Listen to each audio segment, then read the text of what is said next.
You're tuning into Black and White Sports on YouTube. The no-holds-barred truth on sports. The main event starts. All right, Black and White Sports supporters, let's talk about the NBA ratings dropping. It's so funny. The media is actually acknowledging and talking about the NBA ratings dropping. The NBA is now talking about it openly, and I'm like, that's so crazy because Black and White Sports was calling out the NBA over their ratings dropping in August of 2020 and ever since. Ever since all these players walked out onto a court, kneeled for the national anthem, and they slapped a Marxist organization named Black Lives Matter all over the court. The ratings literally got cut in half overnight. It's hilarious. They still won't acknowledge how getting into politics crushed the NBA. And look, the NBA's already had some problems. This load management thing, these stars wanting to sit and rest, it's a huge problem. Guys like me that grew up on guys, look, 80s and 90s, early 2000s, you buy a pack of basketball cards, you turn over the back, guys played 81 games. It's just the way it was, and it was a much more physical style of basketball. First thing I'd do, bring back hand checks. You can believe that. And I would try to figure out how to get the down low game, the in the paint game between the centers, bring that back somehow. Let's try to figure out how to make centers great again. Patrick Ewing, David Robinson, Hakeem Olajuwon. I mean, the list could go on and on of centers that were must-see TV, especially when they faced each other. They were going one-on-one. I got to tell you, now LeBron is talking about the NBA ratings, and check this out. I mean, this is literally, this is from yesterday, CNBC writing an article about the ratings. They're talking about the biggest reason is cord cutting. I mean, stop it. The star players have been injured.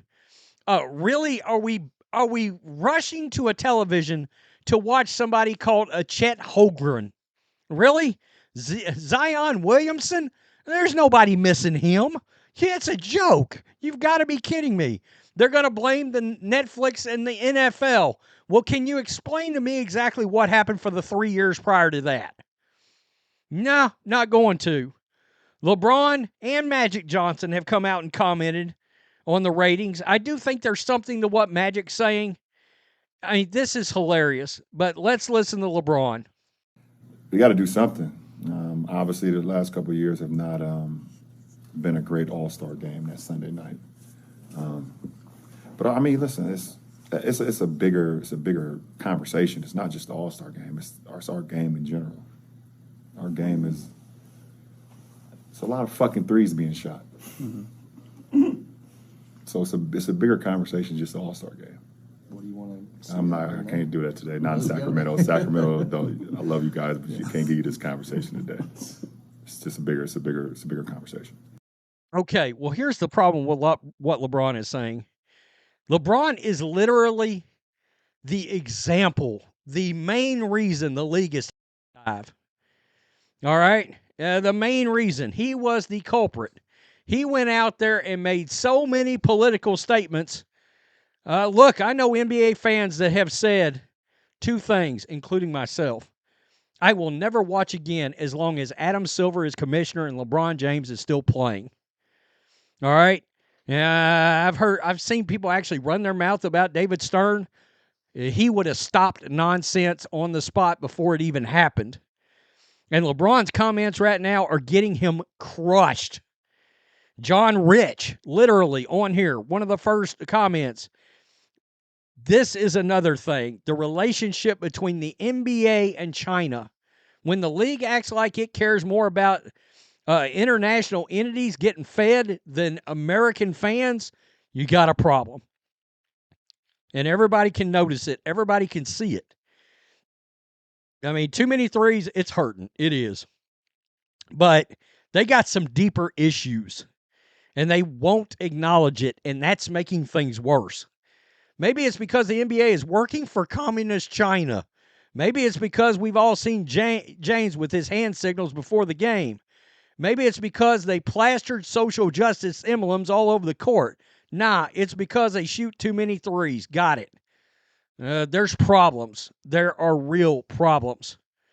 Unlikable, uncharismatic players, no defense, threes from everywhere, refs calling too many fouls, all the teams playing the same way, woke nonsense written on the court, dumb players prognosticating about their victimhood. The list goes on, and it's a total mess.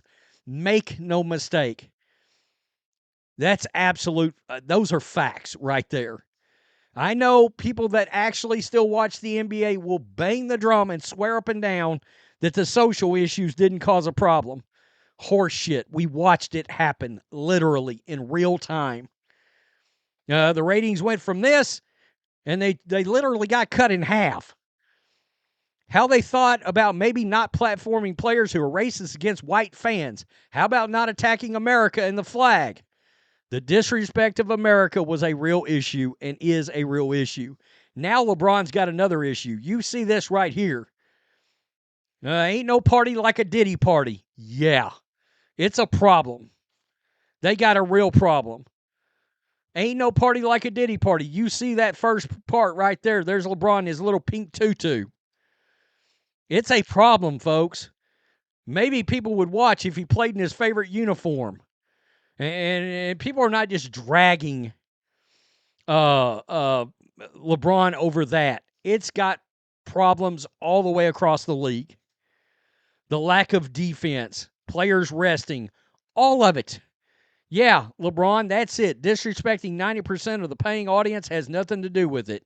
Has a lot to do with it. Maybe the NBA could throw a Diddy party at every halftime. That's a whole nother issue now for the NBA. Magic Johnson. What's happened to the rivalries in today's game?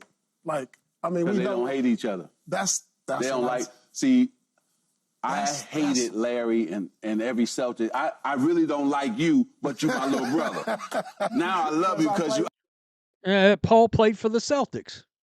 Magic's a Laker. They didn't even go at it. Magic's like, I really don't like you. I mean, it was a different time. But because he had the Celtics logo on his jersey, Magic's not a big fan. That's real. That is actually real. Out of that green and white. Right. Yeah. But somewhat. That's what it was, right? You the Celtics, Lakers hate each other, disliked each other. So it made for great TV and people tuning in. And now with, I don't know if it's AAU, I don't know what it is. Now everybody's shaking each other's hand. Everybody like each other, won't go at each other like really hard. Even that's what happened to the All-Star game, see? Yeah. See, the and All-Star carried into the All-Star game. Right there. See, we hated the East. Right. I'm coming to bust you. Right. Michael, Isaiah, Dr. J. You can't have one over me. See, I'm coming to get that. Now, okay, see, Magic, this is what I said. Let them score 200 to 200. This is what I say. Seriously. I mean, he's not wrong there. All the other issues we talked about, but there's the physicality. Look, all these three, somebody would have solved that back in the day. Reggie Miller would have hit like his fifth three in a row. When he went for that sixth one, somebody from the Knicks or the Hornets, maybe Anthony Mason, would have put his ass in the second row. You're not about to take 6 threes and hit all of them in a row on us without there being a message sent. It was physicality. There was real Knicks, Hornets, Pacers, Celtics. They hated each other in the 80s and 90s. For real animosity, and that played out on the court. Everybody got to see it. And it made for great television. It really did. The NBA has got all kinds of problems. I find it hilarious. It just took y'all 4.5 years to get around to acknowledging what we've been calling out forever. And make no mistake, the woke crap caused a real problem. Shit, 60% of America just rejected that like Dikembe Mutombo back in November. Anybody remember that? It ain't been that long. NBA's got a problem, major problem, and I don't know what they do. But they got to bring defense back, quit calling as many freaking fouls, bring hand checking back, and they've got to get animosity between the players, and they got to get the players on the court. And my God, if I'm Adam Silver, I come out, I hold a press conference. We're never getting political again, and if one of my players do, they're automatically getting suspended for a week. They do it again, suspended for a month. They do it again, I'm banning them out of the league. You got to make a statement of some kind. They won't do it because they're scared of the media. The media has been covering for them forever. They're still covering for them. It's ridiculous. Tell me what you think, black and white sports supporters. LeBron, by the way, man, you want to talk about one of those topics? I could have went live and we could have just read comments. LeBron is getting destroyed, deconstructed, decomposed by the time people are done with him over his, the threes aren't great and all that, but come on. You're the guy that ruined the league. You're the face of it. Look, we know one thing. When Jordan left the NBA, he left it better than it had ever been. They will not be saying the same about LeBron now, will they? Peace. I'm out. Thanks for watching the show. Be sure to like, comment, and subscribe. Be sure to tune in next time on Black and White Sports.